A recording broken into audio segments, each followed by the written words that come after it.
Bonjour à tous, on est aujourd'hui à côté de Strasbourg, en Alsace, chez notre fabricant français de panneaux solaires Voltex Solar, qui équipe nos stations solaires Plug and Play et nos kits solaires toiture. Et l'objectif de cette vidéo est de vous faire partager vraiment toutes les étapes de fabrication de notre panneau solaire français Voltex Solar et de vous montrer vraiment comment on fabrique un panneau solaire en France. Donc aujourd'hui, c'est Mickaël, directeur commercial de Voltex Solar, qui nous accueille et qui a le plaisir de nous faire partager du coup la visite du site ici à côté de Strasbourg, en Alsace. Est-ce que du coup, Mickaël, tu peux te présenter un peu à nos auditeurs et nous dire quelques données sur Voltex Solar? Avec plaisir. En tout cas, bienvenue. Je suis ravi pour commencer d'accueillir l'entreprise Sonetic dans nos locaux. Donc, je me présente, je suis Mickaël Godet, directeur commercial de l'entreprise Voltex. Voltex Solar est en fait une entreprise familiale, fabricant français de modules photovoltaïques. Comme tu l'as dit, Thomas, située à Dinsheim-sur-Bruche, à une petite demi-heure de la belle capitale européenne qu'est Strasbourg. Et en quelques chiffres, chez Voltex Solar, nous sommes 120 salariés. Aujourd'hui, nous sommes actuellement en train de doubler notre capacité pour pouvoir très rapidement produire 500 MW de modules photovoltaïques fabriqués au sein de notre usine, ce qui correspond à la fabrication d'1 million de panneaux photovoltaïques qui sortiront tous les ans de notre site que vous aurez l'occasion et le plaisir de découvrir par la suite. Ça marche. Et donc aujourd'hui, on va visiter les bureaux pour voir toutes les équipes administratives, recherche et développement de Voltex Solar. Et bien sûr, le site de production. On va vous montrer vraiment toutes les étapes de fabrication d'un panneau solaire français Voltex Solar. C'est ça, tout à fait. Donc là, on est avec Nicolas. C'est lui qui va nous faire la visite de l'usine. Bonjour Nicolas. Bonjour, bonjour à tous. Ouais. Est-ce que tu peux te présenter du coup et nous donner quelques chiffres clés sur Nicolas Cap, je suis responsable de production et des opérations de l'atelier de Voltex. Donc on est 120 personnes en équipe 3-8 et voilà, on a 2 lignes de production que je vais vous présenter. Et avant ça, je vous présente les bureaux qui sont les bureaux logistiques et maintenance et production. Allez, on commence par ça. Merci. Donc on a la partie logistique avec Anita ici de dos. Et on a la partie maintenance. Donc on a notre responsable maintenance Thomas ici là-bas de loin. Et on a son adjoint qui est coordinateur qui est Kevin. Et on a des techniciens qui sont là aussi. Bon, là ils sont sur le terrain. Et puis ici on a la partie support production. Donc avec Léon, notre apprenti en gestion de production. Et puis aussi on a un ingénieur, un responsable projet, un ingénieur méthode, responsable méthode. Et puis notre chef d'atelier également. Et ils sont sur le terrain. Voilà. Donc bienvenue chez nous. On arrive dans la première zone avec Morgane d'un côté, Delphine de l'autre. On va commencer par la zone de chargement. Elle ferait un premier contrôle en fait sur les pourtours de la cellule pour voir s'il y a un quelconque défaut. Et ensuite elle va charger les deux, l'une ou l'autre machine de découpe cellule. Là le but de l'opération c'est de contrôler. Il y a un premier contrôle de la cellule. On va les couper finement en deux au découpe laser et après on va sur les machines. Voilà, donc on est sur un format M6. Donc le M6, c'est la taille de la cellule. On a également du format G12 qui est juste à côté, que tu pourras leur montrer également s'il te plaît. Et donc on va mettre 9 rubans ici. Or que l'autre cellule, on voit qu'elle est plus grande. Ça c'est du G12 avec 12 bus bars. Voilà, ça c'est pour la nouvelle ligne. Et la ligne actuelle est équipée pour du M6, 9 bus bars. Donc 9 rubans. Et la nouvelle c'est 12 en G12. 12 bus bars, donc 12 rubans. Voilà. Delphine charge la machine ici, comme vous pouvez le voir. Donc c'est un petit bijou. C'est très fin, c'est très précis. Ensuite, vous arrivez sur la découpe laser. Donc ici, vous pouvez voir le cheminement des cellules qui se font couper. Donc on a une pré-empreinte et après le deuxième laser qui suit pour couper la cellule en deux. Donc là, on fait en moyenne entre 30 et 40 000 par équipe de cellules coupées, ce qui nous fait entre 120 et 150 000, 160 000 cellules par jour coupées par cette machine-là. Et donc après, on arrive chez Morgane. Et donc Morgane va sortir les cellules qui sont coupées en deux. Voilà, et vérifier sur les pourtours s'il n'y a pas eu de défaut de coupe. Donc elle va regarder si la coupe est bien droite, qu'il n'y a pas de petite pique, s'il n'y a pas eu de casse tout simplement. Ça c'est le domaine de la découpe cellule. Donc là on prépare le travail pour aller ensuite sur la ligne de production, que je vous invite du coup à y aller. Le principe de cette ligne-là est le même sur l'autre. Le robot vient prendre l'intercalaire. Ensuite, il va saisir le verre. Alors, on a quelques petites opérations subtiles juste pour séparer le verre s'ils se collent entre eux. Ou, voilà. Donc, il y a des petites opérations de mouvement d'inclinaison, de flexion de la barre du milieu, ce qu'on entend là. Voilà, c'est juste pour bien les séparer de façon automatique. Voilà, c'est juste pour séparer le verre si ça collerait, ça peut arriver, mais c'est assez rare. Là, c'est pour éviter que, bien sûr, que l'intercalaire ne reste. Et là, on fait un vrai test de flexion. Donc ce test à 90 Newton par mètre carré nous permet de voir s'il y a une fragilisation du verre. Donc 100% de nos verres, de nos modules sont testés à chaque étape du processus. Donc dans cette zone-là, on va poser d'abord le premier encapsulant. Et il faut s'imaginer qu'on pose l'encapsulant sur le verre. Après, on va mettre notre matrice et on va mettre un autre encapsulant. Donc pas tout à fait la même, mais ça a la même fonction. Et une backsheet. Et le tout va être fondu dans une lamination. Donc sous légère pression et surtout sous vide et avec une température donnée pour chasser l'air et fondre le tout pour que l'encapsulant protège les cellules et les connexions qui sont à l'intérieur. Donc tous nos produits sont tracés et on enregistre les matières premières qui sont associées ou alors également on sait sur quelle machine ils sont passés. Voilà. Donc chaque produit est unique bien entendu. Et ensuite on arrive sur les stringers. Donc là, vous avez 2 stringers avec un robot et de l'autre côté, un stringer avec un robot. Donc on a des bus de flux. Donc c'est un liant qui permet de faire la jonction entre le ruban et la cellule pour souder. Donc c'est une produit solvanté. Donc on applique, par la pulvérisation ici, le long des pads ici. On appelle ça les bus bars là. On arrive ici, on a 9 bobines de ruban d'étain. On vient tirer les fils ici et on vient couper en 2 parties.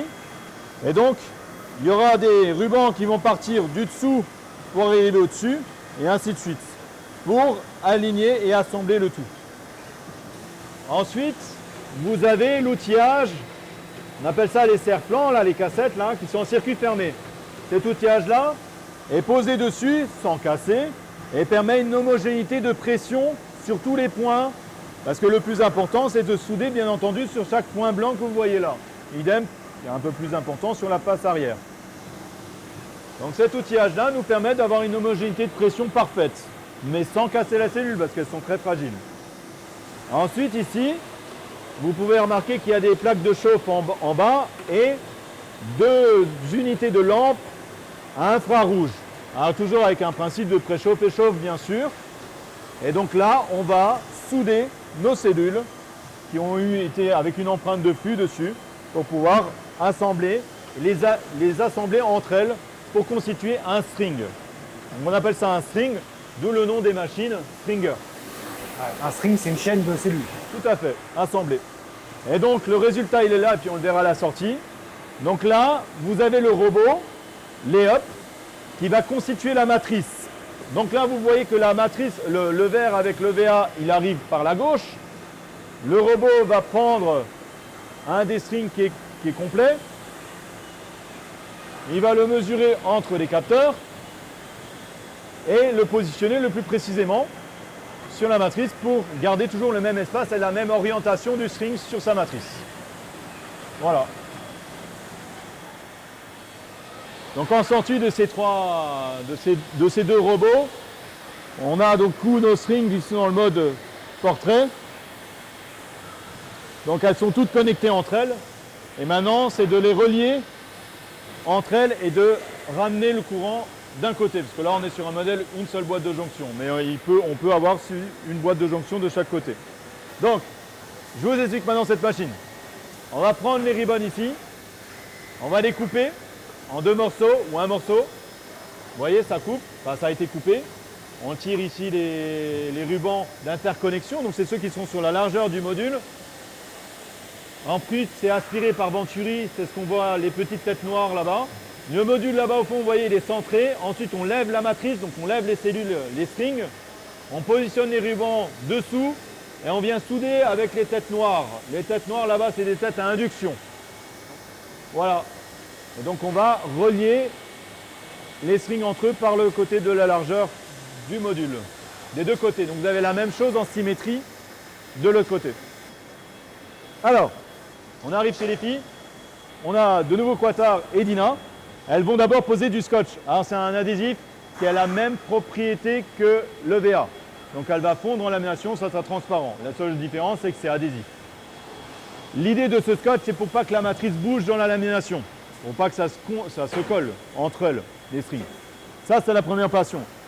La deuxième opération, donc elle va souder les petits ribbons et mettre des isolants. Parce que forcément, sinon, il y aura un court-circuit. Hein, donc il ne faut pas que les rubans d'interconnexion soient en contact avec la cellule, bien entendu. Et elle positionne déjà le long isolant pour pouvoir collecter le courant d'un côté et tout ramener d'un autre. Donc là, après, on est sur l'équipe de Déborah et Atis qui, elles, vont finir le scotch et poser le long ruban d'interconnexion. Et maintenant, on va collecter tout le courant d'un côté. Donc là, on est sur quelque chose avec beaucoup de dextérité. C'est pour ça que ça ne sera jamais remplacé en automatisme, ça. Ça, c'est hors de question. Donc là, vous avez le deuxième encapsulant. On appelle ça le POE, qui va permettre de recouvrir les cellules. Et là, on pose la backsheet. Elle se fait également, donc c'est une petite protection mécanique et qui fait aussi d'office d'encapsulant. Elle se fait également en noir, en transparent. On est avec Darosa. Darosa a été formée à l'électrominescence. Mais avant ça, ce qu'elle va faire, elle va vérifier le positionnement des encapsulants, un backsheet et POE. Elle va ensuite enfiler les rubans d'interconnexion à travers les encapsulants. Excuse-moi. Voilà. Et donc ça accueillera la boîte de jonction. Donc là, on est sur un produit avec une seule boîte de jonction. Ensuite, elle va juste placer un scotch dessus. Et elle passe les modules dans l'électrominescence. Donc là, c'est celui-là juste qui est en aval, là. Et donc là, on peut voir tous les défauts dans le premier stade avant lamination. Donc ce qu'on va essayer de regarder, c'est tout ce qui est micro-fissure, casse, problème de soudure ou court-circuit. Donc elle a des critères d'acceptation. Et donc là, en l'occurrence, s'il y a un défaut, elle va le détecter, le signaler et ça va partir en réparation. Parce qu'à ce stade-là, on peut encore enlever ce qui serait à remplacer au poste de réparation. Mais après lamination, forcément, on ne peut plus intervenir dessus. Voilà. Ok, donc on arrive dans la deuxième zone. Donc effectivement, voilà, c'est le troisième process sensible où il faut s'assurer que tout soit parfait, aussi bien sur la recette que sur le choix des équipements. Donc nous avons décidé, c'est une décision onéreuse, de prendre ce qui se fait du mieux sur le marché. Donc en découpe cellule, en stringer aussi, et sur les laminations, on a pris vraiment ce qui était le mieux sur le marché. Parce que ce qui est important, ce qui garantit notamment le vieillissement du module et la garantie, c'est ces machines-là en fait. Donc vraiment, et contrairement à nos concurrents, et ça on en a visité quelques-uns, nous avons des presses froides. Eux, ils refroidissent par ventilo ou des fois par rien. Et donc là, nous, on a vraiment des presses froides. Donc c'est aussi pour ça que c'est aussi plus cher aussi. Voilà, donc je vous expliquerai à quoi ça sert les presses froides. Donc là, je vous invite à regarder cette lamination par exemple. Vous avez la presse chaude qui est en activité. Donc le but vraiment, le plus important, c'est de mettre sous vide. C'est très important de mettre sous vide. Donc on a deux pompes en série très puissantes qui nous permettent d'atteindre le vide à un 10 puissance moins 4 pour le vide en moins d'une seconde. Donc en 75 millisecondes, on doit chasser l'air dans la membrane où accueillent les deux modules. On accueille 2 par étage. Et également les bulles d'air qui sont emprisonnées dans la matière des encapsulants. Il faut vraiment qu'il y ait 0 bulle d'air. C'est pour ça que ces machines-là sont très sensibles et très chères et que la recette de montée en pression et en température et en échappement d'air et en évacuation d'air sont très importantes. Donc ces machines-là nous permettent d'avoir une finesse de montée et de maîtrise des courbes de température et d'évacuation d'air très précises, avec des créneaux en amont, ce que ne permet pas les autres. Donc là, la presse chaude vient de finir son cycle. Là, on est sur un cycle de 8 minutes 30 et elle va libérer les modules par 2. Donc vous voyez les modules qui sont en train de partir. Voilà, donc là, c'est en train d'évacuer, ça va aller dans la presse froide là-bas. Donc là, on arrive sur la presse froide qui est là, qui est en cours de refroidissement. L'intérêt d'une presse froide, il y a 3 intérêts. Le premier, c'est que les gens derrière ils ne se brûleraient pas, mais c'est très chaud, il y a quand même 160 degrés. Donc le temps qu'ils sortent, Mais voilà, c'est quand même très chaud. Donc l'intérêt, c'est qu'il travaille sur un produit à température ambiante. Donc ça, c'est le premier intérêt, c'est pour notre personnel de production. Le deuxième, c'est que les appareils de flasher, notamment celui-là qui va mesurer la puissance du module, le module doit être à température ambiante, donc 25 degrés. Voilà, donc ça, c'est le deuxième intérêt. Et le troisième intérêt, c'est qu'on va stopper le processus de lamination. On le stoppe net. Et ça, c'est important aussi. Et ça permet aussi que le module ne fléchit pas. Voilà, ça c'est important parce que sinon, naturellement, si on le laisse à température ambiante avec ses 160 degrés, avec l'initialité thermique, il va tendance à bomber. Et c'est pour ça qu'on s'est équipé de presse, pour maintenir la forme et contrôler cette température. Mais tout ce qu'on a vu à l'extérieur, à chaque fois, c'est un investissement que les gens ne font pas. Or que pour nous, il est primordial pour le vieillissement, pour les gens aussi qui travaillent derrière, bien sûr. Voilà. Après, on arrive chez Tar. Donc il pose la mousse dessous-dessus, hein, bien sûr, il faut qu'elle soit équitablement répartie.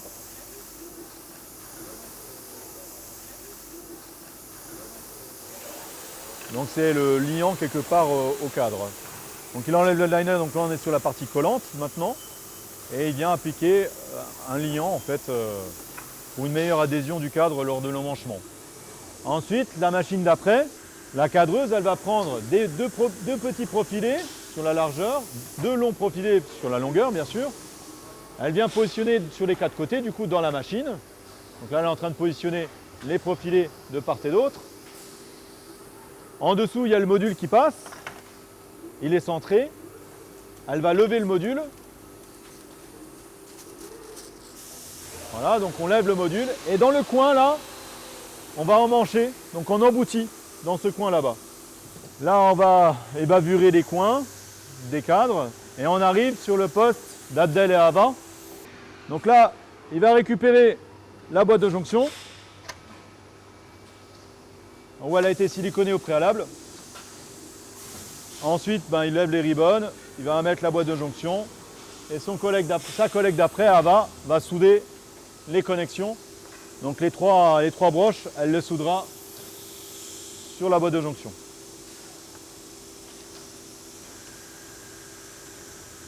Donc là, on arrive chez Ava. Donc Ava va souder les trois broches pour relier, connecter la boîte de jonction.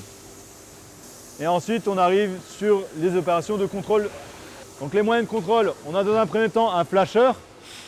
Donc le flasher, en fait, va donner la puissance instantanée du module. Donc on vient simuler un flash solaire et on mesure la tension et le courant qui nous donne une puissance et une courbe. On regarde aussi la régularité de la courbe, en fait, et la position de la courbe par rapport à la tension-puissance. Donc là, vous voyez, on est à 397 watts. Voilà. Pour un produit qui est étiqueté 390. Voilà, donc ça, c'est le flasher. Ensuite, on a l'électrominescence à nouveau et un iPod. Donc l'électrominescence qui va regarder s'il y a des problèmes de soudure, de micro-fissures ou de casse ou des corps étrangers. Et l'iPod va contrôler les courants de fuite. Alors, du coup, on est sur la première station de contrôle. Donc on a Shérif ici. La première chose que va faire Shérif, c'est de regarder si la soudure visuellement elle est bonne. La soudure de sa collègue juste en amont. Ensuite, il a des critères là, tous ces critères-là, à regarder si c'est bon. La première chose qu'il va faire, il va regarder la puissance, si elle est bonne, et l'électrominescence. Donc là, vous voyez, l'électrominescence et la puissance. Et une fois que ça, si c'est conforme, du coup, il va regarder l'intégralité du module, voir si tout est aligné, s'il n'y a pas de corps étranger, si les espaces sont bien respectés. La position de la matrice. Donc c'est le premier contrôle de la face avant avec le flash et le L. Voilà. Une fois que cette opération-là est faite, on arrive sur le dernier contrôle. Donc il y a Az, c'est notre deuxième contrôleur. Donc Az, il va contrôler lui la face arrière. Comme on a mis le potting, avant on a contrôlé la face avant. Et maintenant on contrôle la face arrière. Donc il va contrôler s'il y a bien le potting, s'il n'y a pas de rayures, s'il n'y a pas de bosse, s'il n'y a pas de creux, de déformation sur la backsheet, sur la face arrière. Voilà.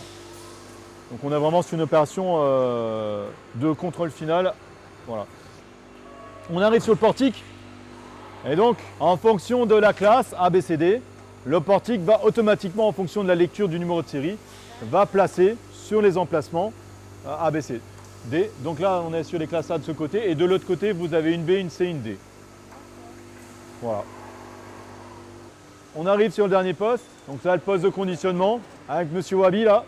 Donc il nous a préparé la palette avec ses cornières, le cerclage et on a la filmeuse qui vient filmer bien sûr la palette. Voilà.